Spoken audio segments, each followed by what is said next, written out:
నేడు కేబినెట్ భేటీ బీసీ రిజర్వేషన్లు ఎస్సీ వర్గీకరణ బిల్లుకు ఆమోదం టూరిజం పాలసీ కులగణన పూర్తి నివేదికపై చర్చ సీఎం రేవంత్ రెడ్డి అధ్యక్షతన గురువారం మధ్యాహ్నం 2 గంటలకు సెక్రటరియేట్లో కేబినెట్ మీటింగ్ జరగనుంది. స్థానిక సంస్థలతో పాటు విద్యా ఉద్యోగాల్లో బీసీలకు 42% రిజర్వేషన్లు కల్పిస్తున్న 2 బిల్లులు సహా ఎస్సీ వర్గీకరణ బిల్లుకు కేబినెట్ ఆమోదం తెలపనుంది. అలాగే టూరిజం పాలసీ రెండోసారి సర్వే చేపట్టిన నేపథ్యంలో కులగణన పూర్తి నివేదికపై చర్చించనుంది. అసెంబ్లీ బడ్జెట్ సమావేశాల నిర్వహణపై కేబినెట్లో నిర్ణయం తీసుకోనున్నారు.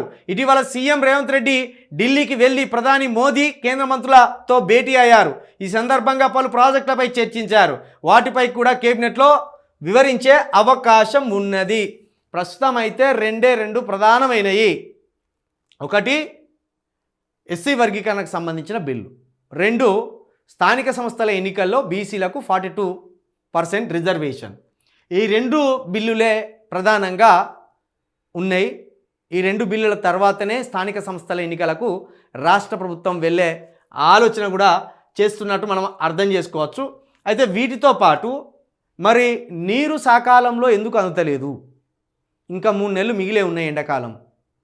మరి నీటి కష్టాల మీద కూడా ఒక రివ్యూ పెట్టండి. అదేవిధంగా కరెంటు కష్టాల మీద కూడా ఒక రివ్యూ పెట్టండి.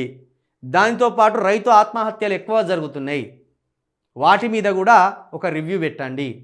అదేవిధంగా నిరుద్యోగం మీద కూడా ఒక రివ్యూ పెట్టండి. ఇక రైతు భరోసా ఇంకా కొంతమందికి పడలేదు. స్కూల్స్ పునరుద్ధరణ ముఖ్యంగా ఈ ఎండాకాలం ఈ వచ్చే నెల 25 తోటి స్కూళ్ళు మూతపడతాయి. మరి మళ్ళా వచ్చే అకాడమిక్ ఇయర్ వరకు 3 నెలల అవకాశం ఉంటుంది. 2 నెలలు కనీసం మే జూన్ 2 నెలల అవకాశం ఉంటుంది. ఈ స్కూల్స్ పునరుద్ధరణ ఆ స్కూళ్ళలో పెట్టే మెస్ ఛార్జీలు వాటి మీద ఒక రివ్యూ పెట్టండి.